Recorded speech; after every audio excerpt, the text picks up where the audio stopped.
yawa gaskiya kai ko lafiya wajen sa'a ta tsaya a gurin nan na gaji da jira ga shanayen nan ko lafiya gaskiya gida zan tafi sabo su same ni.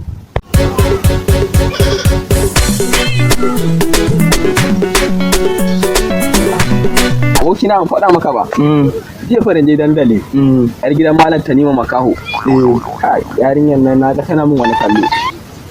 Kallo mai cikin abin mamaki. Yarinyar nan kallon take min ban gane ba. Wai yarinyar nan wai shin daman a karkaran nan take? A'a. Ai ba a karkaran nan tamu take ba. Babanta shine a nan. Kanin babanta ne ya dauke ta. Ya kai ta can birni duka a can ta girma. Yarinyar wayayya ce. A yarinyar wayayya ce. Tsoronta nake ji wani lokacin. Gaskiya ya bige ni sosai. Allah. Yarinyar a bar tsoro ce. Abokina ka ga wani ɗan na uban. Ba da mashi wannan hafi. Kullum in jira ta ga wannan da ta tafi sai na ta wahala. Bari mu je mu yi. Turo, me kake yi a nan ne?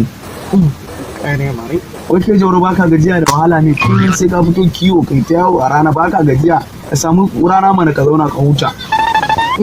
Wallahi tun hali nake jiran shanuna wajen sa'a ta ɗaya a nan na saba an sake su je bayan gari su yi kiwo in sun dawo sai mu haɗa a nan gurin kai mu tafi gida. Kai Jauro baka tsoron a sace ma shanun a kora su wani guri.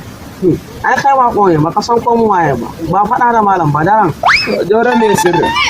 Sirrin kake so ka ne kaga sauran ko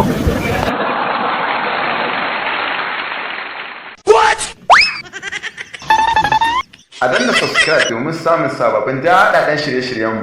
Mun gode masoya.